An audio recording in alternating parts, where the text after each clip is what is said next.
우리가 오늘 요나서 짧게 이제 두 구절만 읽었는데 여러분들 너무나 잘 아시는 내용이기도 하고 또 예배가 끝나고 또 천천히 1장 전체를 또 한번 읽어보시면 참 좋을 것 같다라는 그런 생각이 듭니다. 여러분 1장 전체를 읽어보면 아시겠지만 한 선지자가 이제 죄를 지은 나라에 가서 복음을 전하라는 하나님의 명령을 받지요. 그런데 그 명령에 순종하기보다는 순종하지 않고 도망갑니다. 하나님의 부르심과는 정반대로 이렇게 도망가는 장면을 우리가 보게 되는데 그 이름도 유명한 요나입니다. 하나님의 명령에 불순종했다는 그 점만 생각해 보면 그의 그런 행동은 당연히 비난받아 마땅할 겁니다. 또 한편으로 인간적인 그런 측면에서 생각해 보면 그의 이런 행동이 이해가 되지 않는 건 또 아닙니다. 왜냐하면 자기 민족과 이웃 그리고 사랑하는 가족을 정말 무자비하게 죽이고 괴롭힌 그 나라가 하나님께 회개하고 그 악한 길에서 돌이켜서 구원받는다라는 게 이런 어떤 피해와 상처가 있는 사람에게 있어서 그 명령을 받들기가 너무너무 힘겨운 겁니다. 아무리 하나님이 그 명령을 하시더라도 우리 감정이 이미 그대로 살아있기 때문에 그 감정을 완전히 다 포기하고 깡그리 무시하고 네 알겠습니다 주님 제가 그렇게 할게요 그들이 사는 길이라면 내가 무엇이든 해야 되겠지요 라고 받아들이기가 굉장히 힘들다라는 것입니다. 그것도 지금까지 원수같이 여겨왔던 그 사람들을 자기 마음과 자기 입술로 그렇게 살려낸다라는 거 정말 쉽지 않은 그런 명령이라고 할 수가 있는 거예요. 어떤 글에 보니까 아수르 사람들이 자신들이 그 점령한 국가의 사람들을 얼마나 무자비하게 괴롭히고 또 못살게 굴었는지 이런 내용이 있습니다. 니느웨는 포로들에게 온갖 잔악 행위를 떡 먹듯 일삼았다. 손발을 자르고 귀와 코를 도려내고 눈을 뽑아내고 목을 쳐 떨구는 가면 나무에 매달아 두거나 성문 앞에 쌓아 두었고 심지어 산 사람에게 말뚝을 받고 아주 천천히 최후의 한 조각까지 한 몸의 껍질을 벗겨내는 따위의 마성을 드러냈다. 그걸로 우리가 보니까 아이고 그런 일이 있었구나라고 그렇게 생각을 하지. 여러분들 그 현장에 여러분들이 아마 있었다라고 한번 생각을 해보십시오. 나와 친하게 지내던 이웃들이 사랑하는 가족이 내 눈앞에서 손발이 잘려 나가고 눈, 코가 도려져 나가고 말뚝에 살아있는 채로 거꾸로 박히고 그랬다면 그렇게 행한 그 사람들에 대한 그런 감정이 여러분들 어떤 감정일 것 같습니까? 당장이라도 죽이고 싶은 그런 감정이 들지 않을까요?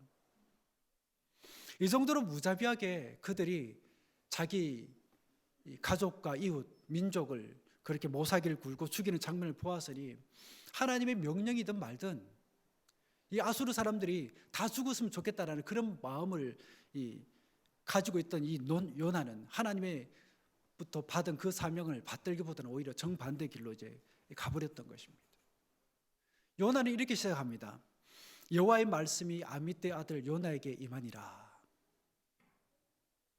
이 아미떼 아들 요나는 열왕기하 14장에도 나오는데 그게 보면 이스라엘 하나님 여호와께서 그 종 가드 헤벨 아미떼 아들 선지자 요나로 하신 말씀과 같이 여로보암이 이스라엘 지경을 회복하되 하맛 어기에서부터 아라바 바다까지 하였으니 이렇게 나옵니다.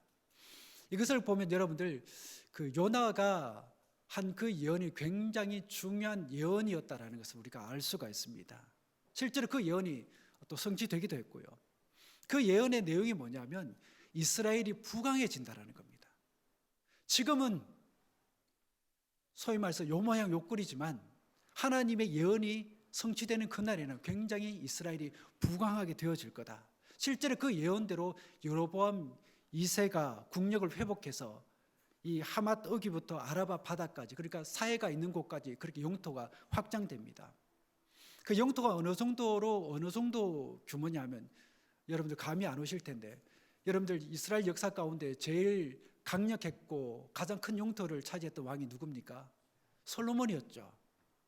솔로몬이 확장시킨 그 영토, 거의 그만큼 영토가 확장되었다고 합니다.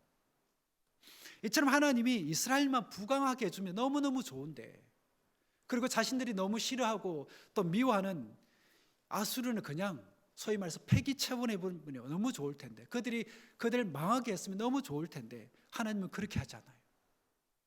그렇게 하지 않으시고 오히려 그들을 살리는 계획을 가지고 계십니다. 그게 이스라엘 사람 입장에서는 문제로 보이는 겁니다. 그래서 너무 싫은 거예요. 즉 요나로 하여금 그 나라의 수도인 니느웨로 가게 해서 그 백성들을 회개시키려고 하는 계획을 하나님이 가지고 계셨던 겁니다. 이스라엘은 지금까지 너무 힘들게 살았어요. 또 궁핍하게 살았습니다. 늘 약탈을 당했고 늘 압제 가운데 있었기 때문에. 그러다가 여로보암 2세가 나라를 다스리기 시작하면서 나라의 살림이 좀 풀리고 또 국력이 그렇게 회복이 많이 이제 되었습니다. 반면 아수르는 어떻습니까? 약화되기 시작한 거예요.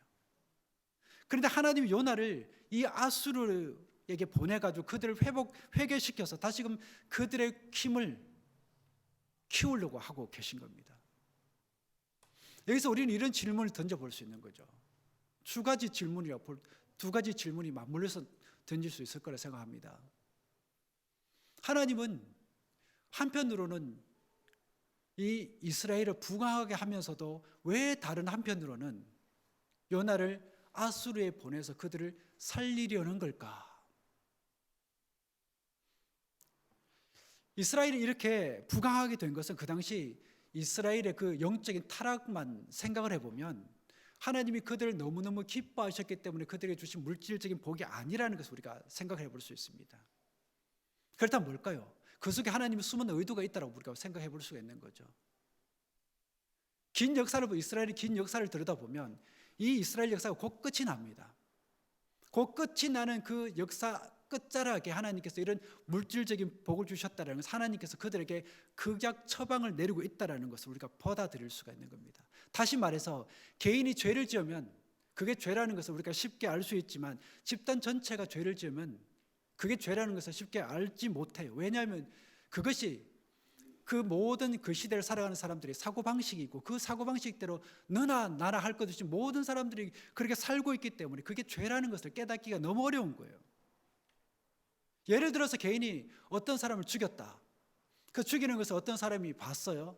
그러면 그 사람 본 사람과 사회가 뭐라고 얘기합니까? 그건 죄다. 너는 죄인이다라고 정죄를 합니다. 왜냐하면 살인이 죄라는 것을 다 알고 있기 때문인 거예요. 하지만 한 나라의 군대가 상대하는 나라에 들어가서 무고한 시민들을 학살을 해버립니다. 그럼 어떻게 될까요? 그 학살의 현장과 사건은 은폐될 가능성이 많아요. 우리나라의 역사에도 그런 경우가 많이 있습니다. 다른 나라의 역사에도 그런 경우가 많아요. 왜냐하면 그 학살의 현장에 너나 할 것 없이 모두가 가담을 했기 때문이고 모두가 공동의 책임을 져야 하기 때문에 그렇다라는 것입니다. 적어도 그 순간에는 그게 정당한 논리였고 정당한 행위였기 때문에 그렇습니다. 마찬가지로 어느 개인이 하나님을 떠나 우상을 섬기면 그의 그러한 행위는 다른 사람들이 쉽게 알아차립니다. 하지만 교회가 집단적으로 하나님의 말씀을 떠날 때는 잘 알아차리지 못해요. 왜지요? 여전히 예배는 드려지고 있거든요. 여전히 예배 시간에 헌금을 드려주고 있고 이 안에서 어떤 봉사의 모습들도 일어나고 있거든요. 그래서 한 개인이 교회의 발길을 끊는 것보다 교회 전체가 집단적으로 말씀에 떠나는 것이 훨씬 더 무섭다라는 것을 알지 못하는 겁니다. 알지 못하니까 그대로 그냥 방치해 두버리는 거예요. 예배에 비록 은혜가 별로 없고 사람들이 좀 강팍해서 모이면 자주 싸우기는 하지만 그래도 뭐 어쩌겠어. 그렇게 간단하게 생각을 해버리는 겁니다. 그리고 지금 자신들이 얼마나 위험한 방향으로 가고 있는지를 전혀 깨닫지 못하는 거예요. 여러분들 중에 아시는 분도 아시겠지만 이스라엘은 지금 망해가는 이 북쪽에 있는 이 이스라엘은 이 위에서부터 조직적으로 하나님을 배교하는 그런 현상들이 이루어집니다. 즉 왕과 그리고 제사장, 선지자들이 결탁해서 하나님의 말씀에서 떠났어요.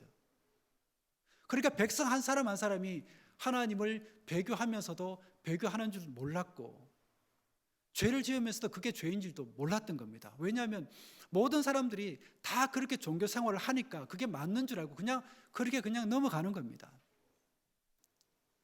그런 그들 하나님께서 흔들어 깨우기 위해서 굉장히 많이 시도를 했지만 뜻대로 되지 않았습니다. 오히려 그들은 하나님의 그런 시도에 대해서 끝까지 악하고 불순종하는 모습으로 버티고 버틴 결국에는 그들이 하나님께 돌아가지 않았죠. 그러다가 이제 망하게 되는 겁니다. 물론 선지자의 말씀을 통해서 또는 하나님의 징계를 통해서 하나님께 돌아오는 사람들도 있긴 있었지만 그리 많지 않았다라는 것입니다. 오히려 대부분의 사람들은 어떻게 합니까? 하나님의 징계를 받고 있으면서도 그 받고 있는 걸 모르고 자기 머리가 깨지는지도 모르고 끝까지 그냥 그렇게 버티는 겁니다. 그래서 하나님이 마지막 극약 처방을 내리고 있는 거예요. 어떻게 해요? 물질적인 번영으로. 이렇게 하면 혹시라도 이 백성들이 나의 사랑을, 나의 마음을 좀 깨닫고 돌아오지 않을까 싶어서 그런 기대를 하나님이 하셨던 겁니다. 그런데 어떻습니까? 그들은 하나님께 결국 돌아오지 않았습니다. 깨닫지 못했어. 하나님께서 그 극약 처방까지 사용을 했음에도 불구하고 안 먹히니까 하나님이 바빠지기 시작하십니다. 이스라엘 땅에 호세아를 선지자를 세우시고 남유다에서 활동하던 아모스 선지자를 불러 올리시고 또 오늘 본문에 나오는 이 요나를 니느웨로 보내십니다. 이건 이스라엘 향한 하나님의 마지막 조치였다라고 볼 수가 있는 겁니다. 니느웨로 가라는 하나님의 명령 요나에게 어떤 내용으로 그렇게 임했는가 하면 너는 일어나 저 큰 성읍 니느웨로 가서 그것을 향하여 외치라. 그 악독이 내 앞에 상달했다. 여러분들, 이스라엘이 악독이 그렇게 끝자락까지 와버린 상황 속에서 하나님이 왜 요나를 통해서 니느웨에 복음을 전하라고 그들을 회개할 수 있도록 하나님의 말을 전하라고 했을까? 여기 오늘 우리가 보는 포인트라고 여러분들 보시면 될 것 같습니다. 왜 하나님께서 요나를 하여금 그런 수고를 하게 하셨을까? 왜 가기 싫은 요나를 왜 그쪽으로 계속해서 밀어붙이신 것일까? 우리는 무엇보다 오늘 이 금방 읽은 2절의 말씀을 통해서 니느웨에 대해서 두 가지 사실을 우리가 알게 되는데 니느웨는 보통 큰 도시가 아니었다라는 사실입니다. 요즘은 큰 도시들이 굉장히 많으니까 웬만한 도시는 큰 도시로 그렇게 보이지도 않지만 그 옛날에는 여러분들 10,000명 정도만 돼도 큰 도시였습니다. 그런데 여러분들 이 니느웨가 얼마나 큰 도시였느냐면 여러분들 요나 마지막 장에 보면 그런 나와요. 좌우를 분별하지 못하는 자, 그러니까 어린아이만 몇 명이라고요? 12만 명. 그러니까 그 주변에 있는 부모 또 형제 자매들 다 이래저래 다 끌다 붙여보면 적어도 한 거의 100만 명 정도는 되지 않았을까. 무지무지하게 큰 도시였다라는 거예요. 그때가. 이 니느웨가 그토록 큰 도시였을 뿐만 아니라 아주 악한 도시이기도 했습니다. 얼마나 악독했으면 그 악독이 하나님 앞에 상달이 다 되었을까.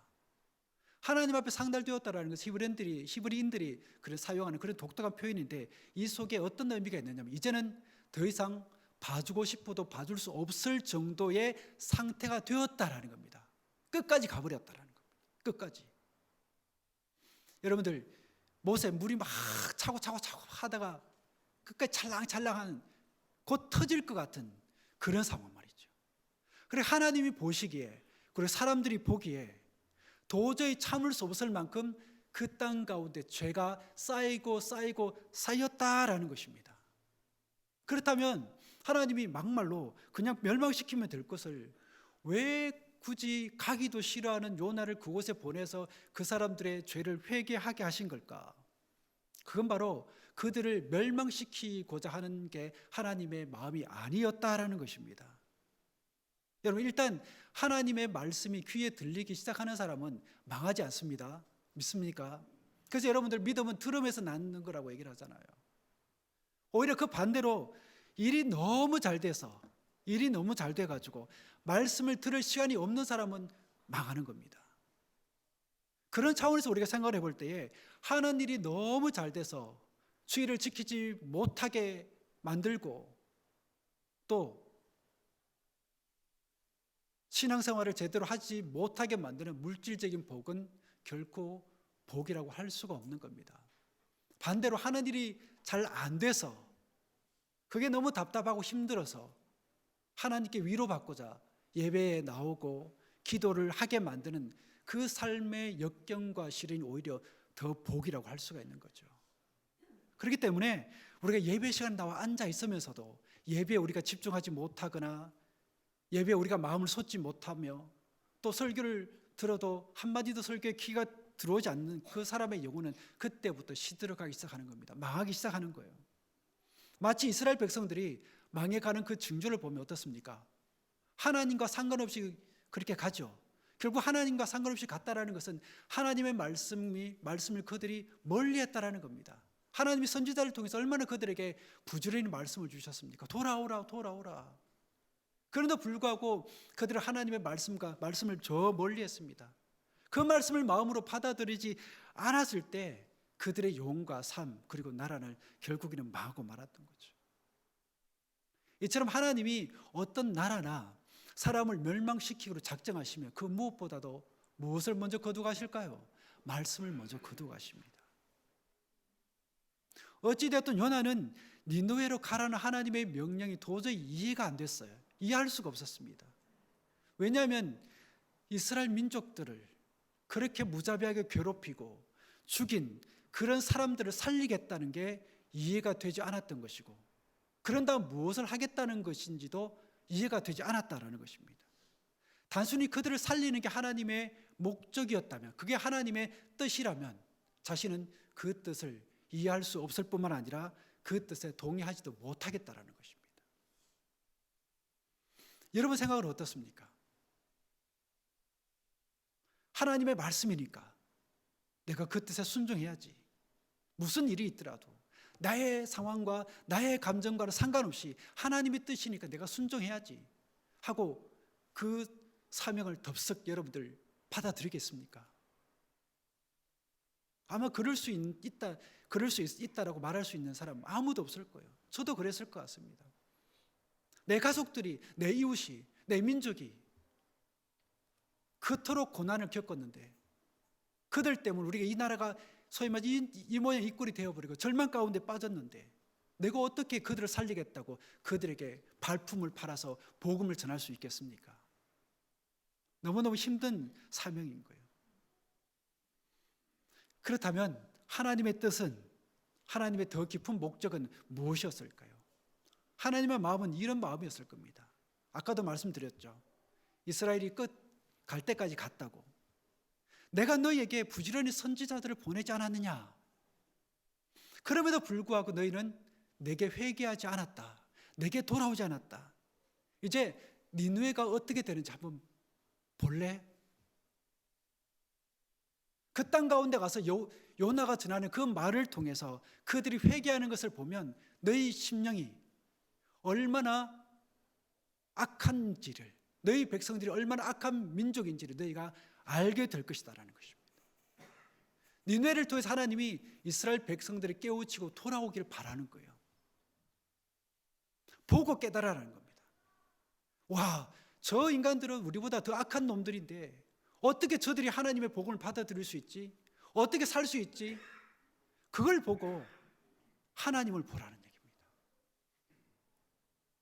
예전에 여러분들 예전 사건이지만 지존파라고 여러분 들어보셨습니까? 아실 겁니다. 이런 범죄자들이 있었습니다. 6명으로 이제 구성되어 된 이제 범죄 조직인데 5명을 연쇄적으로 살인을 하고 또 강도짓하고 뭐 성폭행 등을 일삼던 그런 범죄 집단들이었습니다. 이 사람들이 그런 짓을 하다가 이제 붙잡혀서 하는 말이 뭐냐면 자신들이 이런 짓을 하고 이렇게 살게 된 것은 다 부조리한 사회 때문이다 라고 하면서 자신들이 이렇게 된 것은 부조리한 사회 때문이라고 말을 하면서 정당화하고 변호를 했습니다. 아주 나쁜 사람들이죠. 그래서 그들이 감옥에 들어갔는데 감옥에서 회개했다는, 예수님 믿고 회개했다는 그런 소식이 들려옵니다. 그 소식을 들은 사람들이 굉장히 언짢아했어요. 달갑지 않게 생각했습니다. 왜일까요? 무지막지한 놈들인데, 사람을 그렇게 죽이고 사람을 그렇게 유린했는데 회개하고 구원받아? 여러분들이 어떻겠습니까? 그 소식을 들으면 여러분들이 잘했다, 잘했지, 악한 사람이라도 구원받아야지, 그렇게 여러분 박수를 칠 수 있었을까요? 아마 쉽지 않았을 겁니다. 즉 많은 사람들은 그들이 악한 짓을 했기 때문에 육체적인 처벌뿐만 아니라 그들의 영혼까지도 철저하게 벌을 받아서 자신들의 잘못에 대한 벌을 제대로 받기를 원하는 사람들의 마음이 그 속에 있었던 것입니다. 그런데 여러분, 하나님이 이런 일들을 통해서 우리에게 주시는 메시지는 뭘까요? 이렇게 악한 사람들일지라도 눈물을 흘리며 회개하는데 왜 너희는 회개하고 내게 돌아오지 않느냐? 신앙생활을 한다고 하는 너희들인데 왜 내게 돌아오지 않느냐? 오히려 너희가 그들보다 내 앞에서 더 악한 자들이 아니냐라는 메시지를 던지고 있다는 것입니다. 사회에서 정말 악하다고 말하는 그들보다 우리가 하나님 앞에서 더 악할 수 있다는 거예요. 여러분 어떻습니까? 그렇습니다. 말씀을 들을 기회가 없어서 악해진 사람과 늘 말씀을 들으면서도 마음이 단단히 굳어버린 사람의 죄의 질은 하나님 앞에서 다를 수밖에 없어요. 말씀을 듣지 못해서 강도질하고 사기치는 사람은 말씀이 귀에 들릴 때에 눈물을 흘리며 회개를 하지만 교회 수시로 나와서 죄를 숨기면서 살아온 사람들은 위선으로 자기 죄를 늘 그렇게 다져 놓았기 때문에 좀처럼 치료가 되지 않는다라는 겁니다. 이스라엘 백성들이 지금 그런 상황 가운데 있는 거예요. 죽기를 작정한 사람들처럼 절벽을 향해서 차를 몰고 가고 있는 그런 형편에 있는 겁니다. 그래서 하나님이 요나를 어디로 보내십니까? 니느웨로 보내시는 거예요. 왜 그곳으로 보내십니까? 너희에게 나의 말을 전하던 그 선지자가 그곳에 가서 나의 말을 전했을 때에 그곳에 어떤 일이 벌어지는지 한번 똑똑히 보라는 겁니다. 나의 말이 그들에게 떨어졌을 때 그들이 마음으로 회개하고 살아나는데 왜 너희는 이렇게 되지 않느냐라는 겁니다. 하나님의 안타까운 아우성이라고 여러분 보시면 됩니다. 그러니 너희들 제발 좀 흉내라도 한번 내보라는 겁니다. 그러면 내가 자비와 긍휼을 너희에게 베풀겠다는 것입니다. 하나님이 요나를 니느웨로 보내신 데에는 또 다른 의미가 있는데 그게 뭐냐면 우리는 다 똑같은 사람이라고 말을 하면서도 우리는 늘 자기 중심적인 생각을 하고 또 그렇게 행동하는 경향이 있습니다. 그래서 여러분들 대형 사고가 터졌을 때 그리고 많은 사람들이 죽어나는 그 상황 속에서도 전화를 가족들이 막 합니다. 괜찮지? 너 아무 일 없지? 아이고 다행이다. 내 가족이 아니면 괜찮지 뭐. 내 가족이 아니면 다행이지. 그렇게 쉽게 생각을 합니다. 마찬가지로 여러분들 이 본문에 나오는 이스라엘 사람들 역시 자신들이 당하는 고난과 고통에 대해서는 그렇게 아주 심각하게 생각하면서도 아수르 사람들이 몽땅 한꺼번에 하나님의 진노 가운데 하나님의 징계 가운데 빠지는 것에 대해서는 당연한 것으로 그렇게 여기고 있습니다.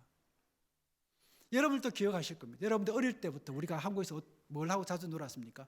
편 갈라서 여러분 많이 놀았죠. 내 편, 네 편, 우리 편, 상대편. 그렇게 자주 갈라서 뭐 게임을 하거나 그렇게 시합을 했었습니다. 그러면 그 시합이나 게임을 할 때 우리는 어떤 마음으로 임합니까?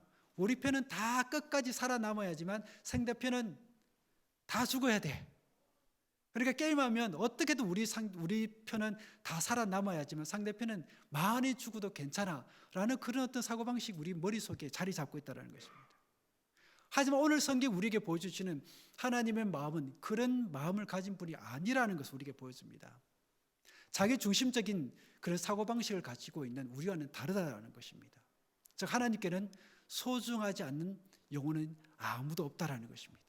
내가 소중하듯 내 앞에 뒤에 앉아 있는 분도 소중하고 내 옆에 앉아 있는 분도 소중하다라는 것입니다. 마찬가지로 이스라엘 백성들이 소중하듯 니느웨 사람들도 소중하다라는 것입니다. 그러니 회개하고 돌아오는 이스라엘 백성들만 하나님이 받아주시는 것이 아니라 회개하고 돌아오는 이 땅의 모든 사람들을 하나님께서 받아주시는 겁니다. 그러기에 하나님께 돌아가기에 늦었다라고 말할 정도로 큰 죄인은 아무도 없다라는 것입니다. 주님이 십자가에 달리셨을 때에 얼마나 큰 죄를 지었는지는 잘 모르지만 사형 선고를 받고 죽기를 기다리며 이 십자가에 달려 있었던 두 명의 죄인이 있었습니다. 그 중에 한 사람이 주님께 이런 부탁을 하죠. 예수여, 당신의 나라에 들어가실 때 나를 기억해 주십시오. 나를 기억해 주십시오. 이때 주님 뭐라고 얘기를 합니까? 내가 분명히 말하지만 오늘 네가 나와 함께 낙원에 있게 될 것이다. 굉장히 은혜스러운 대화죠. 근데 만약에 그 두 사람의 대화를 확성기에 대고 모든 사람들이 알아듣게 했다면 그 소리를 듣는 또 어떤 사람은 어떻게 했습니까? 저렇게 나쁜 놈인데 그래서 사형 선고를 받았는데 저 그 한마디 저렇게 했다고 주님으로부터 천국을 약속받아? 그럴 수 있습니다. 그렇다면 그렇게 말하는 우리는 어떨까요? 우리는 주님 앞에 어떤 존재일까요? 혹시 그가 영원한 꺼지지 않는 불구덩이에 떨어졌으면 좋겠다고 생각하는 나보다 더 악한 사람일까요? 하나님은 아무리 악하고 타락한 사람이라도 인생의 끝자락을 사는 그라도 그런 사람을 만나기를 원하십니다. 만나서 네가 살아야 되지 않겠냐? 회개하고 살아야 되지 않겠냐? 그 말을 전하고 싶은 게 바로 하나님의 마음입니다. 그렇다면 니느웨 사람들을 향한 하나님의 마음은 어떤 마음이었을까요? 바로 그런 마음 아니었을까요? 이스라엘 백성들 너희만 사람이 아니라 이 니느웨 사람들도 나의 형상대로 지음받은 사람들이다. 그래서 나는 그들을 사랑하고 그들이 구원받았으면 좋겠다. 그렇습니다. 우리에게는 우리가 중요하지만 하나님께는 한 사람 한 사람이 다 중요해요. 그렇게 하나님이 요나를 니느웨로 보내는 이 일을 통해서 이스라엘 백성들이 자신들의 잘못된 마음을 깨우치고 하나님께로 돌아오기를 하나님께서 원하셨던 것입니다. 여러분들, 하나님의 그 마음을 여러분, 우리 모두도 마음에 품기를 소원합니다. 그래서 그 마음으로 주님께서 원하시는 하나님의 말씀 안에, 하나님의 신앙 안에 우리가 거할 뿐만 아니라 하나님의 그 마음으로 우리 주변에 있는 사람들을 품고 다 같이 손잡고 하나님의 약속된 그 나라 가운데 들어갈 수 있게 되기를 축복합니다. 기도하겠습니다.